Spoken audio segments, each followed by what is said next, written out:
In 1980, the biggest rock band on the planet ceased to exist. For over a decade, Led Zeppelin operated as a cultural monolith, filling stadiums and defining the archetype of hard rock. The collapse was triggered by the sudden death of their drummer, John Bonham. Without his specific rhythmic power, the surviving members decided the group could no longer function. This left lead singer Robert Plant in a difficult professional position. For millions of fans, he was the golden god of rock, a persona synonymous with the massive success of his former band. He was also inextricably linked to the specific sonic architecture of Jimmy Page. Page's heavy, sprawling bleed riffs had defined Plant's vocal style for years, creating a massive stylistic shadow he now had to step out from. The challenge was amplified by a changing industry. As the 1980s began, the raw, guitar-driven sound of the 70s was being replaced by the clinical, synthesized textures of pop and new wave. Plant described the period as an emotional hangover. He was caught between two risks: attempting to replicate Zeppelin as a nostalgia act, or moving into new territory and potentially losing his audience. By 1983, the recording industry had shifted toward the precise, synthesizer-driven landscape of the 80s, where studio control and digital textures defined the mainstream sound. Plant's second solo album, The Principle of Moments, represented a deliberate departure from his established identity. He removed the hallmarks of the Zeppelin sound. The heavy blues structures were stripped away, and he moved away from the high-pitched banshee wailing that had been his vocal signature for a decade.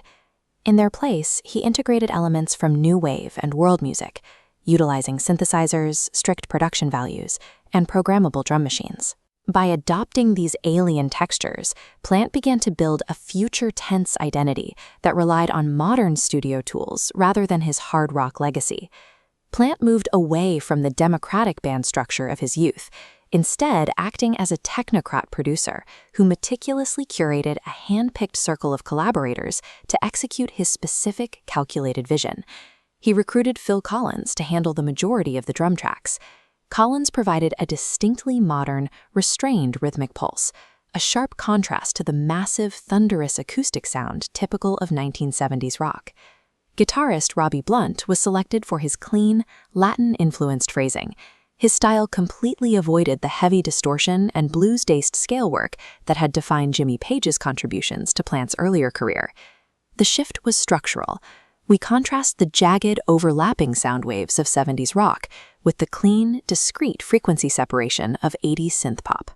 Plant embraced this clinical space, even replacing acoustic power with the precise mechanical rhythm spikes of a Roland TR-808 drum machine. This production style wasn't just a change in studio equipment, it was a calculated rejection of the Led Zeppelin formula for an entirely different sonic architecture.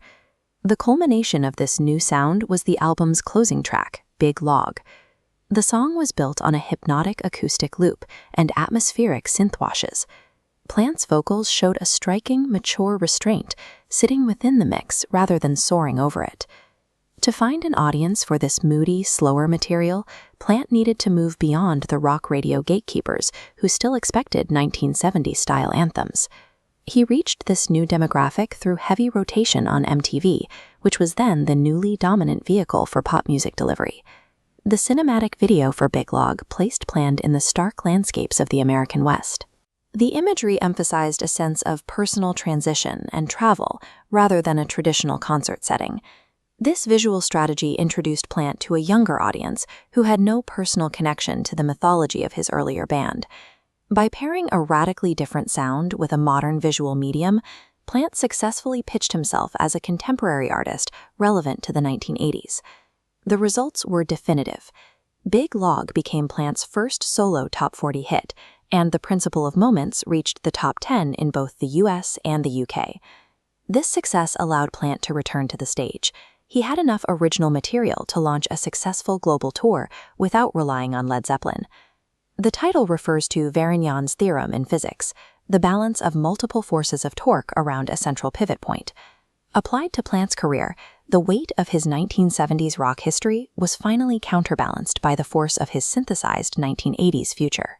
The album established the blueprint for his entire solo career, a commitment to restless innovation and stylistic evolution rather than relying on past glories. By the end of 1983, Robert Plant had successfully navigated the transition out of one of rock's largest legacies, proving he could define the modern era on his own terms.